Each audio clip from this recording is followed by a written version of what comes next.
Cordial saludos, compañeros y tutor. Mi nombre es Juan Carlos Taza Elvis, estudiante de Ingeniería Electrónica. Estamos en la fase uno, el trabajo colaborativo, diseño de la etapa de conversión AC-DC. Bueno, acá tenemos nuestra actividad. Dice parámetros del diseño del conversor AC.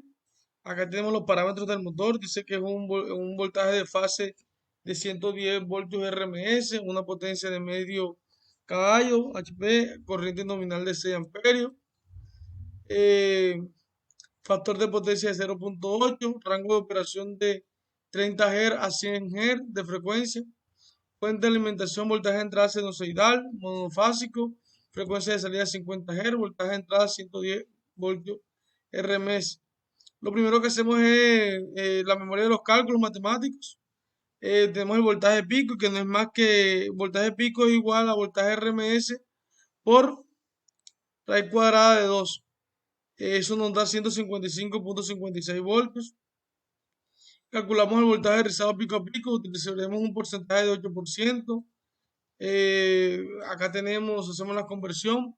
Entonces el voltaje pico a pico nos quedaría 0.8 por 155.56, nos quedaría un voltaje pico a pico de 12.44 voltios. El voltaje rizado pico,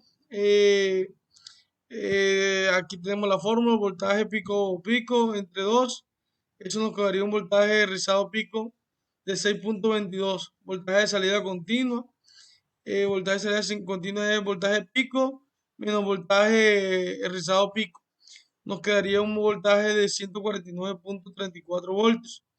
Hallamos el capacisador de voltaje aquí de filtrado, aquí tenemos la operación, dice que es I sobre 2 por frecuencia por voltaje pico pico. Nos quedaría un capacitor de 4.823 microfaradios, 4.823 microfaradios, voltaje rizado 8%, capacitor de filtrado 4.823, voltaje de continuo 149.34. Acá tenemos nuestro circuito en Proteus.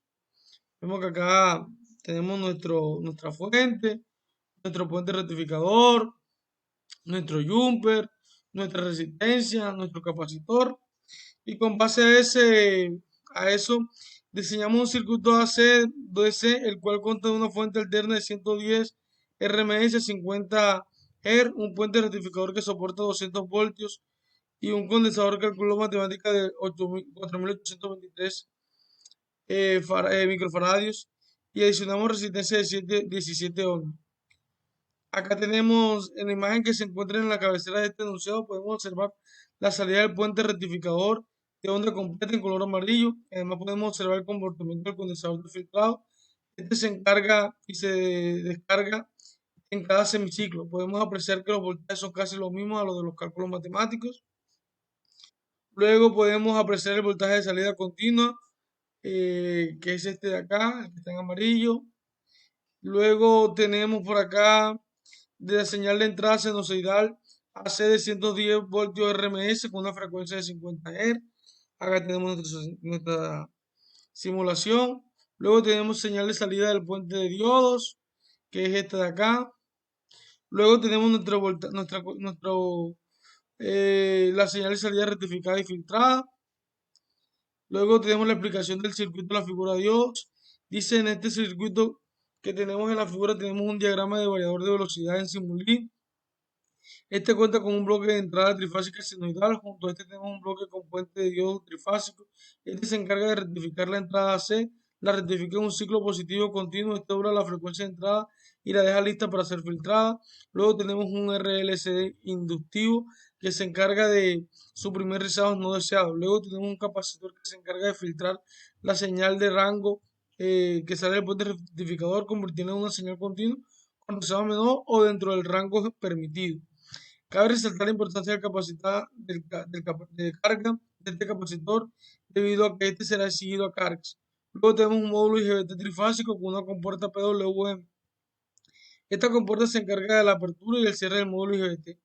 Gracias a esta compuerta se puede controlar. Bueno, compañeros, muchas gracias. Espero haber sido grado. Muchas gracias, doctor. Bendiciones.